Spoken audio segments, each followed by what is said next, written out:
સૌથી વધારે ગુજરાતીઓનું favourite destination કોઈ હોય તો એ હોય છે કેનેડા અને આફ્ટર ધેટ ઓસ્ટ્રેલિયા. મારા એક ફ્રેન્ડ છે, એ જઈ રહ્યા છે અને એમના પત્ની પણ છે. તો હવે એ જઈ રહ્યા છે તો એમના પત્ની હવે એના જોડે આવી શકશે કે નહીં આવી શકે? કોઈ પણ સ્ટુડન્ટને એના જે પત્ની કે પતિ આવે છે, સ્પાઉસ આવે છે, એ સ્પાઉસ ઓપન વર્ક પરમિટ નહીં મળે, વિઝા મળી જશે. મારે 2024માં કેનેડા જવું છે વિદ્યાર્થી તરીકે ભણવા માટે, તો પછી હવે મારી સાથે શું થશે? સ્ટુડન્ટ વિઝાના રિજેક્શન વધવાના છે, સ્ટુડન્ટ વિઝા ઓછા મળવાના છે. આ હવે રિયાલિટી છે. બધાએ આ બાબતનું ખાસ ધ્યાન રાખવું કે 24માં હવે એટલી ઇઝીલી તમને સ્ટુડન્ટ વિઝા નહીં મળે. કેનેડામાં રિસેન્ટ ટાઈમમાં એવું થયું કે સ્ટુડન્ટ્સ બહુ આવી ગયા અને એટલા માટે થઈને અહીંયા હોમ ક્રાઇસિસ થયા. લોકોને ઘર નથી મળી રહ્યા. વર્ષ 2024 અને 2025માં કેનેડા 3,60,000 વિદ્યાર્થી, 24માં 360 અને 25માં પણ 360, એવી રીતે યરલી ખાલી 360 ને જ સ્ટડી પરમિટ આપશે. તો સ્ટુડન્ટ 35 લાખ ખર્ચીને કેનેડા આવશે, ન કરતા એ પ્રેફર કરશે કે આટલા ખર્ચીને હું ઓસ્ટ્રેલિયા છું. જો તમારે આવવું જ હોય કોઈ પણ ભોગે, 35 lakhsનો તમારો ખર્ચો થશે. કે ઘણી કોલેજો એવી હતી કે જેમણે શું કર્યું, કેમ્પસો ખોલી રાફડા ફાટી નીકળે. જેમ આપણે ત્યાં ઇન્ડિયામાં પ્રાઇવેટ ઇન્સ્ટિટ્યુશન્સના રાફડાઓ ફાટ્યા છે, ઓનલાઈન ક્લાસ નામે કંઈ પણ ચાલે છે. કેનેડા આવવાના હેતુ તમારે ક્લિયર રાખવા કે શું કામ આવવું છે. To explore new country, to learn new things, to earn money, or એમ જ કે વિદેશનો મોહ જાગ્યો છે. નમસ્કાર, વાઇબ્સ ઓફ ઇન્ડિયામાં તમારું સ્વાગત છે. આજે વાત કરવી છે એવા લોકોની કે જે લોકો ગુજરાતમાંથી અથવા તો ભારતમાંથી વિદેશમાં ભણવા માટે ઈચ્છતા હોય અથવા તો ભણવા માટે જવા માંગતા હોય. એમના માટે સમાચાર છે. ખાસ કરીને આપણા ગુજરાતના લોકોની વાત કરીએ તો ઉત્તર ગુજરાતના લોકોમાં એક ટ્રેન્ડ હોય છે કે બહાર જવું, વિદેશમાં જવું અને ત્યાં ભણવું. એ લોકો જેટલા પણ હોય છે સ્ટુડન્ટ, એમના માટે એક ઝાટકા સમાન સમાચાર આવ્યા છે. શું છે સમાચાર, શા માટે એમને ઝાટકો લાગ્યો છે, એ બધા આપણે જે વાત કરવી છે મહેશભાઈ સાથે. મહેશભાઈ, સ્વાગત છે તમારું વાઇબ્સ ઓફ ઇન્ડિયામાં. મહેશભાઈ વાઇબ્સ ઓફ ઇન્ડિયાના અમારા સહયોગી છે, જે અત્યારે કેનેડામાં જ બેઠા છે અને કેનેડામાં બેઠા બેઠા અત્યારે કેનેડાની પરિસ્થિતિ કહેવાના છે કે શા માટે આ જે મુદ્દો છે એ બહુ મોટો થઈ ગયો છે. કારણ કે આ વિદ્યાર્થીઓ જવા માંગતા હોય છે, એમના ઉપર કાપ મૂકવામાં આવ્યો છે. મહેશભાઈ, આખી વાત જણાવો કે આ મુદ્દો શું છે. તો વાત કરીએ તો તમને બધાને ખબર છે કે ઇન્ડિયા કેનેડા રિલેશન માટે ટેન્શન ચાલતું હતું, પણ આ જે ડિસિઝન આવ્યું છે એના વિશે આપણે ડિટેલમાં વાત કરીશું. તો પહેલા તો હું કહી દઉં કે એનું એક ડાયરેક્ટ રિલેશન નથી. રિલેશન શું છે એના વિશે પણ આપણે વાત કરીશું. શું વાત કરીએ તો સૌથી વધારે ગુજરાતીઓનું ફેવરેટ ડેસ્ટિનેશન કોઈ હોય તો એ હોય છે કેનેડા અને આફ્ટર ધેટ ઓસ્ટ્રેલિયા. ઓસ્ટ્રેલિયા એને પણ સ્ટ્રિક કર્યું છે, એને જે મિનિમમ બેન્ડ જે છે ઇન્ક્રીઝ કર્યા છે. અને ઓસ્ટ્રેલિયા થોડુંક એક્સપેન્સિવ હોવાથી કે ઓસ્ટ્રેલિયા કોઈ સ્ટુડન્ટને જવું છું તો એનું પહેલા વર્ષનો ખર્ચો ઓલમોસ્ટ 25 થી 30 લાખ થશે. એટલે ઓલવેઝ કેનેડા પ્રેફર કરતો હોય છે. કેનેડામાં રિસેન્ટ ટાઈમમાં એવું થયું કે સ્ટુડન્ટ્સ બહુ આવી ગયા અને એટલા માટે થઈને અહીંયા હોમ ક્રાઇસિસ થયા. લોકોને ઘર નથી મળી રહ્યા. એવું નથી કે મતલબ બહાર રહેવાની પરિસ્થિતિ આવી ગઈ છે, પણ નથી મળી રહ્યા. મહેશભાઈ, સોરી વચ્ચે અટકાવું છું. લોકો એટલે ત્યાંના સ્થાનિક વાળા લોકો કે બંને પછી પણ, આપણે જે બંને બહારથી આવ્યા છે? બંને. બંને. સો લોકોને હોમ ક્રાઇસિસ થઈ રહ્યા છે. એનું રીઝન એવું છે કે સ્થાનિક લોકોને પણ ઘરમાં તકલીફ પડી રહી છે. લેવામાં નવું ઘર લેવું તો ના ભાવ વધી ગયા છે. કારણ કે જયારે લોકો વધારે આવે ને, સપ્લાય ઓછી છે, ડિમાન્ડ વધારે છે, તો ઓબ્વિયસ છે કે એના રેટ વધવાના છે. એના લીધે થઈને હાઉસિંગ ક્રાઇસિસ કેનેડામાં થઈ રહ્યા છે. એની સાથે જોબ ક્રાઇસિસ પણ થઈ રહ્યા છે કે દર વર્ષે આટલા લોકો આવે છે, પણ એટલી જોબ તો ક્રિએટ થવી જોઈએ ને. ઘણા સમયથી માંગ હતી કેનેડાની અંદર કે જે પણ ઇન્ટરનેશનલ સ્ટુડન્ટ્સ આવે છે એની ઉપર કેપ મૂકવામાં આવે, પણ ફાઇનલી એ ડિસિઝન લીધું છે માર્ક મિલરે, જે અહીંયાના minister of immigration and labour વગેરે છે. એમણે ડિસિઝન લીધું છે. એમણે કહ્યું છે કે વર્ષ 2024 અને 2025માં કેનેડા 3,60,000 વિદ્યાર્થી, 24માં 360 અને 25માં પણ 360, એવી રીતે યરલી ખાલી 360 ને જ સ્ટડી પરમિટ આપશે. ઇન્ટરનેશનલ સ્ટુડન્ટની વાત કરું છું. એટલે એની અંદર ઇન્ડિયા આવી જાય છે, ચાઇના આવી જાય છે, ફિલિપિન્સ આવી જાય છે, કે બાંગ્લાદેશ આવી જાય છે. આની અંદર મોટા ભાગના દેશો આવી જાય છે. અને ઘણાને એવું હોય છે કે ખાલી ઇન્ડિયન સ્ટુડન્ટ્સ ના, ચાઇનાના ઘણા સ્ટુડન્ટ્સ હોય છે, બાંગ્લાદેશના, શ્રીલંકાના ઘણા સ્ટુડન્ટ્સ આવતા હોય છે, નેપાળના સ્ટુડન્ટની સંખ્યાઓ ધીરે ધીરે વધી રહી છે. કોમ્પિટિશન બધેથી છે. એટલે કેપ લાગી ગયો છે. પહેલો તો કેપ છે, બટ બેટર વસ્તુ એ છે કે આ કેપ માસ્ટર ડિગ્રી અથવા તો ડોક્ટરેટ અથવા તો જે લો કે પછી મેડિકલનું ભણવા આવે છે એમની માટે નહીં હોય. સો જે માસ્ટર ડિગ્રી માટે, હાયર ડિગ્રી માટે પરસ્યુ કરે છે, જે ખરેખર ભણવા આવે છે, જો હું આપણી ભાષામાં કહું તો, એમની માટે આ કેપ નહીં લાગે. કેપ બીજા સ્ટુડન્ટ્સ માટે લાગ્યો છે, પણ રિયાલિટી એ છે કે જે કેપ જે જગ્યાએ લાગ્યો છે, જે જગ્યાઓ માટે, એ જ સ્ટુડન્ટો સૌથી વધારે આવે છે. મેજોરિટી ઓફ સ્ટુડન્ટ્સ એના જ આવે છે. માસ્ટર્સ માટે લોકો એટલા માટે ઓછું પ્રેફર કરે છે કારણ કે માસ્ટરની ફીસ બહુ વધારે છે. માસ્ટર્સ જો કોઈને કોર્સ લેવો હોય, જેમ કે આ બધા રૂલ્સમાં માસ્ટર્સ વાળાને છૂટ આપવામાં આવી છે. પણ માસ્ટર્સનો તમે કોર્સ લો તો તમારી એક વર્ષની ફી થઈ જાય છે 16 થી 17, 18 લાખ રૂપિયા, 20 લાખ રૂપિયા. 20 લાખ ફી ભરો. જીઆઈસી ઓલરેડી ડબલ કરી છે, તો જીઆઈસી તમારે ભરવી પડે ઓલમોસ્ટ 12 લાખ રૂપિયા. 32 લાખ તમારો આ ખર્ચો થઈ ગયો. બીજા અધર એક્સપેન્સીસ જોડો તો ઓલમોસ્ટ 35 લાખનો ખર્ચો થાય છે. સો સ્ટુડન્ટ 35 લાખ ખર્ચીને કેનેડા આવશે, એના કરતા એ પ્રેફર કરશે કે આટલા ખર્ચીને હું ઓસ્ટ્રેલિયા જાઉં. એટલીસ્ટ વેધર સેમ છે, નજીક દેશ છે, ઇઝી એક્સેસ એન્ડ ઓલ છે, વેધર સિમિલર છે. અહીંયા કેનેડામાં -20, -30, -40 વેધર જતું હોય છે. સો એટલા માટે થઈને કેનેડા આવવું હવે અઘરું બની રહ્યું છે. તો એક તો કેપ મૂકવામાં આવે છે સ્ટુડન્ટ્સ ઉપર, એટલે જે સ્ટુડન્ટ્સ આવવાના છે, સ્ટુડન્ટ વિઝાના રિજેક્શન વધવાના છે, સ્ટુડન્ટ વિઝા ઓછા મળવાના છે. આ હવે રિયાલિટી છે. બધાએ આ બાબતનું ખાસ ધ્યાન રાખવું કે 24માં હવે એટલી ઇઝીલી તમને સ્ટુડન્ટ વિઝા નહીં મળે. અચ્છા, કેપ મૂકવામાં આવે છે એટલે આપણી સાવ સાદી ભાષામાં કહીએ તો વિઝા છે એના ઉપર કાપ મૂકી દેશે, બરોબર ને? બરાબર માની છે. લો કે મારું એક્ઝામ્પલ લઉં કે મારે 2024માં કેનેડા જવું છે વિદ્યાર્થી તરીકે ભણવા માટે, તો પછી હવે મારી સાથે શું થશે? સિમ્પલ છે. તમારે કેનેડા આવવું છે ભણવા માટે થઈને, તો પહેલા કેવું હતું, ઇઝી હતું કે કોઈ લિમિટ નહોતી કે આટલા લેવાના છે. હવે કેવું કર્યું છે, માની લો કે 3,60,000 સ્ટુડન્ટને 24માં વિઝા આપવાના છે. વિઝામાં 3 ઇન્ટેક આવે, જેન ઇન્ટેક, મે ઇન્ટેક ઓર સપ્ટેમ્બર ઇન્ટેક. હવે એની અંદર પણ આ લોકોએ પ્રોવિન્સ વાઇઝ કેપ લગાવવાના છે કે માની લો કે ઓન્ટારિયોનું પોપ્યુલેશન વધારે છે અને એમાં સ્ટુડન્ટ, માની લો કે 1 લાખ સ્ટુડન્ટ, એક્ઝામ્પલ આપો, 1 લાખ સ્ટુડન્ટ જે છે કેનેડા આવી રહ્યા છે, પણ 80,000 લોકો કેવું પ્રેફર કરે છે કે હું ઓન્ટારિયોમાં જાઉં, કારણ કે ઓન્ટારિયો વેલ ડેવલપ છે અને સારું છે. જે બીજા છોકરાઓ 20,000 છે એ માની લો કે નથી જતા બીજા કોઈ સ્ટેટની અંદર. સો એટલા માટે થઈને પ્રોવિન્શિયલ કેપ પણ આવવાનો છે કે ટોરન્ટો, ઓન્ટારિયો છે તો ઓન્ટારિયોમાં 1 લાખમાંથી 20,000 જ જઈ શકશે. 20,000 ને બ્રિટિશ કોલંબિયા જવું પડશે, 20,000 ને સસ્કેચવાન જવું પડશે, 20,000 ને અહીંયા જવું પડશે. હવે કેવું છે, માની લો કોઈ ઇન્ડિયા સ્ટુડન્ટ ભણવા માટે આવે છે તો ઓલવેઝ હી વિલ પ્રેફર કે ગુજરાતમાં જાય, મુંબઈમાં જાય. એને બિહારમાં જવું નહીં ગમે. તો એટલા માટે થઈને હવે એવું છે કે ભાઈ તમારે સ્ટેટ વાઇઝ પણ આટલા સ્ટુડન્ટનું એડમિશન લેવાનું છે. સો પ્રોવિન્સ વાઇઝ બી કેપ લાગવાનું છે. એટલે તમે મનગમતો પ્રોવિન્સ પણ તમને મળવો અઘરો બની જશે. પ્રોવિન્સના લીધે થઈને પણ વિઝા રિજેક્શનના ચાન્સીસ વધી શકે છે. અને એની સાથે યર વાઇઝ પણ કેપ લાગવાનો છે કે આનાથી વધારે સ્ટડી પરમિટ અમે ઇન્ટરનેશનલ સ્ટુડન્ટ્સને નહીં આપીએ. હવે આ 3 સાઇડમાં ઇન્ડિયનો સાથે બીજા દેશો ગણી લેવાના આપણે. ઓકે, મહેશભાઈ, મારે તમારી પાસેથી એ પણ જાણવું છે, કારણ કે આપણે ગુજરાતમાંથી અથવા તો ભારતમાંથી જે કોઈ પણ લોકો જતા હોય છે ને, એમાં કોઈ એક વ્યક્તિ જાય છે, બરાબર, બીજા એના સ્પાઉસ તરીકે જાય છે, એટલે કે એના સંબંધી સગા તરીકે જતા હોય છે. તો આ જે ગેપ લાગ્યો છે અથવા તો આ જે કાપ મૂકવામાં આવ્યો છે, હવે માની લો કે મારા એક એક્સ ફ્રેન્ડ છે, એ જઈ રહ્યા છે અને એમના પત્ની પણ છે, તો હવે એ જઈ રહ્યા છે તો એમના પત્ની હવે એના જોડે આવી શકશે કે નહીં આવી શકે? ઓકે, સો જે સ્પાઉસ વિઝા હોય છે, માની લો કોઈ એક વ્યક્તિ ઇન્ટરનેશનલ સ્ટુડન્ટ તરીકે આવે છે, એના પછી એના સ્પાઉસને ઇન્વાઇટ કરે છે કે અમારા પતિ અથવા તો પત્ની છે ને એમને મારી જોડે મારે રાખવા છે, મારે ભણવું છે. તો એ કેસમાં અત્યાર સુધી કેવું હતું, ઇઝીલી વિઝા મળી જતા હતા. કારણ જે પતિ કે પત્ની આવે એને ઓપન વર્ક પરમિટ મળતી હતી, એટલે એ કામ કરી શકે. શું થતું હતું, શું 2 જણ જાય, 1 જણ ભણે, 1 જણ ફૂલ કામ કરે અને બધું એક્સપેન્સ એન્ડ ઓલ બધું ગાડી લે. ઓપન વર્ક પરમિટ એમને ઇઝીલી મળી જતી હતી.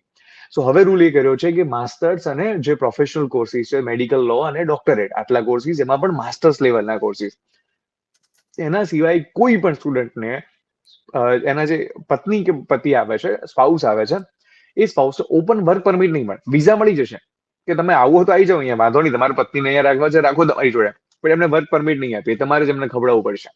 સો વર્ક પરમિટ એ સ્ટુડન્ટ્સને નહીં મળે જે માસ્ટર્સ અથવા પ્રોફેશનલ ડિગ્રીઝમાં નથી એમને. સો એક આ મોટો એક લોસ છે કે જે લોકો સ્ટુડન્ટમાં એવું વિચારતા કે હું જઈશ, પત્નીને બોલાવી લઈશ, અથવા તો હું જઈશ અને મારા હસબન્ડ આવી જશે, પછી હસબન્ડ 40 કલાક કામ કરશે, હું 20 કલાક કરીશ અને અમે ફૂલ પૈસા કમાઈશું, આ બધું કરીશું, એ હવે નહીં થાય. અચ્છા, ત્યાંના શ્રમ વિભાગે જે કહ્યું છે એ મુજબ મારે તમારી પાસેથી એ પણ જાણવું છે કે આ પીએચડી વાળા કોર્સમાં અને ગ્રેજ્યુએશન વાળા કોર્સમાં અથવા તો પોસ્ટ ગ્રેજ્યુએશન વાળા કોર્સમાં એમાં કઈ પણ ચેન્જ આવ્યા છે, એ શું છે? ઓકે, હું થોડુંક તમને ડિટેલ કહી દઉં. કેવું છે, અલગ અલગ કોર્સિસ આપણે ત્યાં કોઈ 12મું ધોરણ પત્યું છે પછી ગ્રેજ્યુએશન લેવલ ઉપર આવે અહીંયા, તો ગ્રેજ્યુએટ કોર્સ એ ઇન્ક્લુડ, એની ઉપર કેપ લાગ્યો છે ગ્રેજ્યુએટ કોર્સ માટે. એના પછી માની લો કે ગ્રેજ્યુએટ પછી પોસ્ટ ગ્રેજ્યુએટ ડિપ્લોમા કોર્સ આવે. એટલે માની લો ગુજરાત યુનિવર્સિટીમાં કોઈ વિદ્યાર્થી ભણે છે, સો એ શું કરે છે, પહેલા બીએ કરે, બીએ પછી એમએ કરે, માસ્ટર ઇન આર્ટ્સ કરે. પણ બીએ અને એમએ ની વચ્ચે માની લો કે post graduate course in psychology કરે છે. સો એ કોર્સ જે છે વચ્ચેનો કોર્સ છે, ગ્રેજ્યુએશન પછીનું ડિપ્લોમા છે, તો એને તમે માસ્ટર ડિગ્રી નથી કન્સિડર કરી શકતા. તો એ વસ્તુ છે. અને આ જે કોર્સ હતો ને એમાં કેવું હતું, અત્યાર સુધી એક બીજો ચેન્જીસ મેજર પણ આવ્યો છે કે આ જે કોર્સ હતો ને એમાં મેજોરિટી ઓફ સ્ટુડન્ટ આમાં આવતા હતા.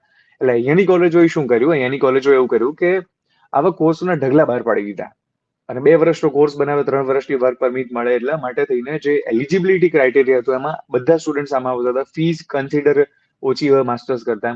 સો આ જે બધા કોર્સો છે એની પર વધારે જે છે લગામ લગાવવામાં આવી છે. માસ્ટર કોર્સ માટે, ડોક્ટરેટ માટે ઓછી છે, કારણ કે માસ્ટર અને ડોક્ટરેટ એ જ વિદ્યાર્થીઓ લે છે જે ખરેખર ભણવા માટે આવી રહ્યા છે.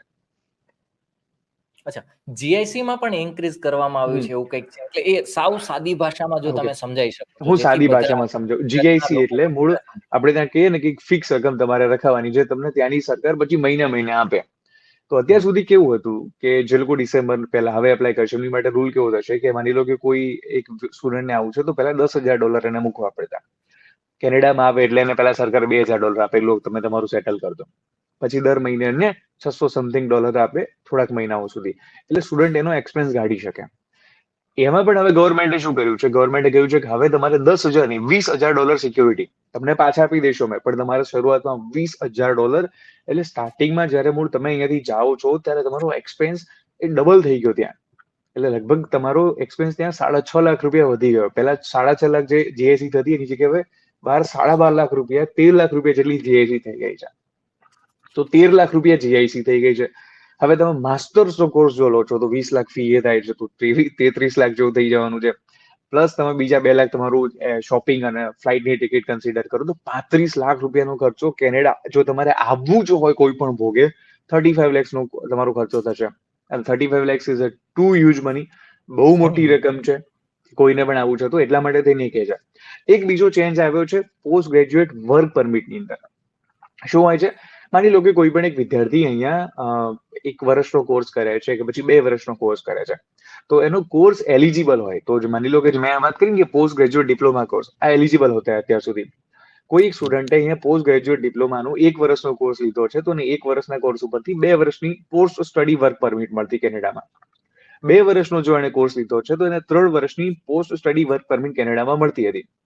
PSWP ની આપણે જે વાત કરીએ. હવે તેમાં શું થયું કે ઘણી કોલેજો એવી હતી કે જેમણે શું કર્યું, કેમ્પસો ખોલી રાફડા ફાટી નીકળ્યા. જેમ આપણે ત્યાં ઇન્ડિયામાં પ્રાઇવેટ ઇન્સ્ટિટ્યુશન્સના રાફડાઓ ફાટ્યા છે, ઓનલાઈન ક્લાસના નામે કંઈ પણ ચાલે છે. સો હવે થશે એવું કે આવી જેટલી પણ કોલેજો હતી જેની અંદર અહીંયા કેવું ચાલતું હતું, હું તમને સમજાવું કે જે પબ્લિક કોલેજ હોય ને એમાં ઇન્ટરનેશનલ એડમિશન થાય. માની લો કે એક કોલેજ છે લેમ્પટન કોલેજ. લેમ્પટન કોલેજનું મેઇન કેમ્પસ આવેલું છે સાર્નિયામાં, જે નોર્થ ટોરોન્ટોમાં છે. નાનકડું ટાઉન છે. આપણે ત્યાં હું વાત કરું તો માની લો કે એક ટાઉન આવેલું છે પાટણની અંદર, પાટણ સિટી છે. પાટણ સિટીમાં એક મોટી કોલેજ છે લેમ્પટન કોલેજ, તો એનું મેઇન ત્યાં છે કેમ્પસ. એ પબ્લિક કોલેજ છે.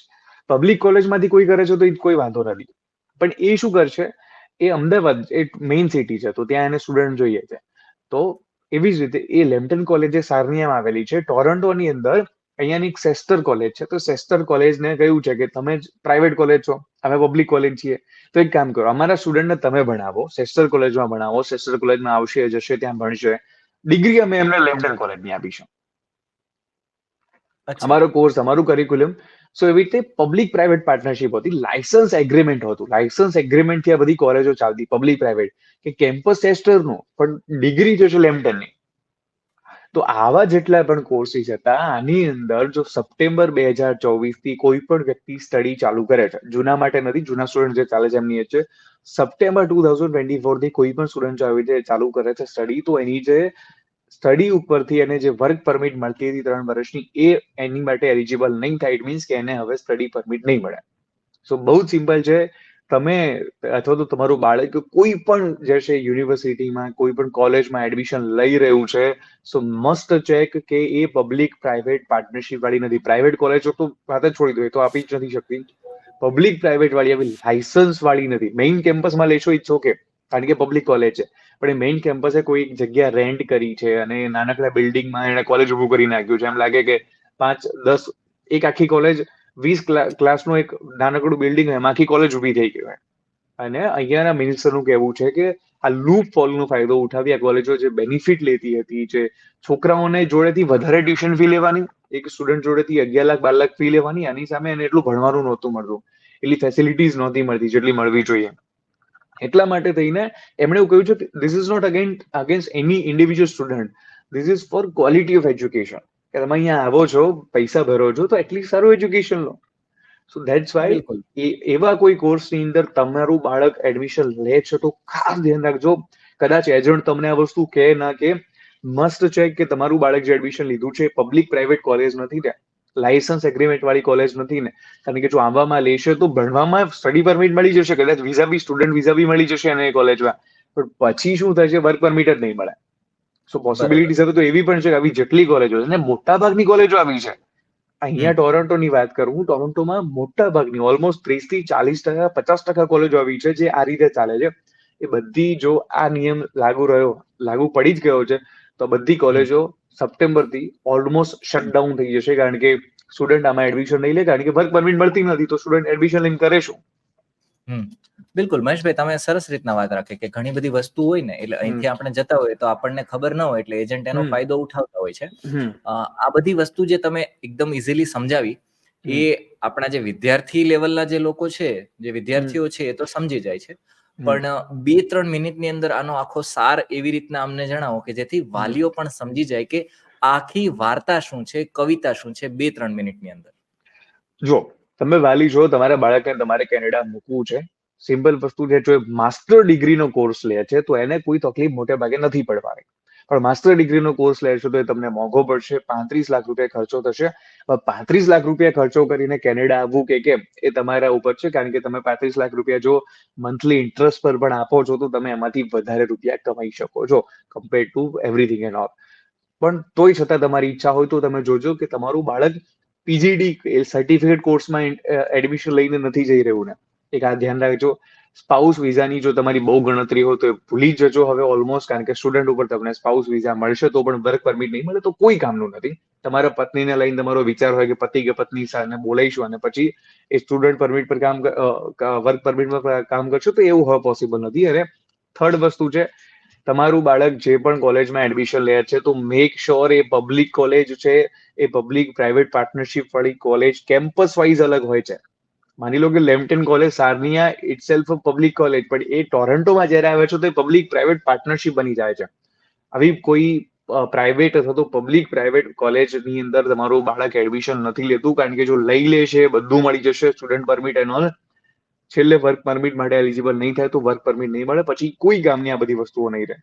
એટલા માટે મેક શ્યોર કરજો કે કાં તો યુનિવર્સિટીમાં જાય છે, કાં તો એવી જગ્યાએ જાય છે કે જે ખરેખર એની માટે થઈને એલિજિબલ હોય. એટલા માટે 2 વાર વેરીફાઈ કરજો. અને કેનેડા આવવાના હેતુ તમારે ક્લિયર રાખવા કે શું કામ આવું છે, to explore new country, to learn new things, to earn money, or એમ જ કે વિદેશનો મોહ જાગ્યો છે. બિલકુલ. મહેશભાઈ, તમે વાત કરી એ બદલ તમારો ખૂબ ખૂબ આભાર, અને સારી રીતના સમજાવ્યું કે કેનેડામાં હવે શા માટે આગળ ભણવું અથવા તો વર્ક પરમિટમાં તકલીફો આવી છે, મૂળ કેનેડાની ગવર્મેન્ટ એ એન્શ્યોર કરી રહી છે કે જે સ્ટુડન્ટ આવે એનો મેઇન ગોલ સ્ટડીનો હોવો જોઈએ. સ્ટડી વગરના ગોલ સાથે તમે જો આવો છો અહીંયા તો મતલબ ધ્યાન લાગ્યો કે we are not welcoming you.